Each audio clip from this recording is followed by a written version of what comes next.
Halo, selamat datang di channel teman sekelas. Kali ini kita akan belajar tentang salah satu perilaku dari zat cair bernama tegangan permukaan.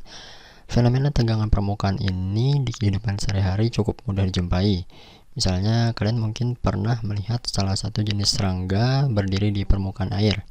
Serangganya tidak tenggelam dan kakinya juga nyantai aja, kayak berdiri biasa di permukaan yang padat. Selain itu juga mungkin kalian pernah mencoba meletakkan penjepit kertas secara horizontal di atas permukaan air. Penjepit itu harusnya tidak tenggelam, tapi bisa berada di permukaan air. Dan jika diperhatikan, antara kaki serangga tadi dengan penjepit kertas ini, keduanya tidak dalam keadaan mengapung. Kalau benda yang mengapung itu memungkinkan ada bagian dari benda yang berada di bawah permukaan zat cair, sedangkan kaki serangga dan penjepit kertas tadi berada di atas permukaan zat cair. Fenomena yang terjadi pada kaki serangga dan penjepit kertas tadi itu melibatkan gaya-gaya adesi dan kohesi. Masih ingatkah kalian apa itu adesi dan kohesi? Adesi itu adalah gaya tarik-menarik antara partikel-partikel tidak sejenis, sedangkan kohesi adalah gaya tarik-menarik antara partikel-partikel yang sejenis. Gimana sih kaitan antara adesi dan kohesi ini dengan tegangan permukaan? Untuk membahasnya, yuk kita amati gambar berikut. Ada sebuah wadah berisi zat cair. Pada zat cair itu kita asumsikan terdapat dua partikel. Satu partikel kita beri nama A, mewakili partikel-partikel yang berada di dalam zat cair.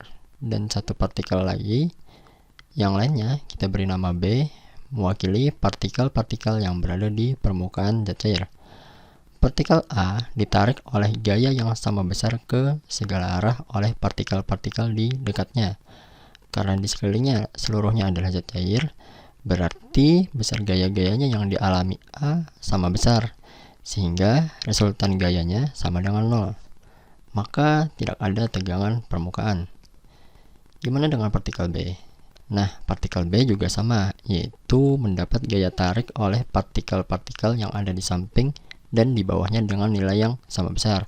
Tetapi partikel B tidak ditarik oleh partikel di atasnya dengan gaya yang sama kuatnya, karena di atas partikel B ini adalah udara atau gaya adesi nih. Sebagai hasilnya, ada resultan gaya yang arahnya ke bawah, yang bekerja pada permukaan zat cair. Resultan gaya ini menyebabkan permukaan air cenderung mengerut dan membentuk luas permukaan yang sekecil mungkin. Oleh mata kita, ini terlihat seperti lapisan-lapisan atas seakan-akan tertutup oleh hamparan selaput tipis yang ketat. Sampai batas nilai gaya tertentu, selaput ini akan bertahan dan sanggup menahan benda yang relatif ringan yang ada di permukaan zat cair. Hal ini juga yang menjadi sebab tetesan air hujan itu berbentuk bola. Mengapa bola?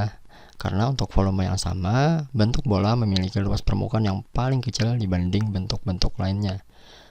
Itu dulu pembahasan awal untuk ketegangan permukaan. Di video selanjutnya akan kita bahas konstanta tegangan permukaan zat cair dan cara memperoleh persamaannya.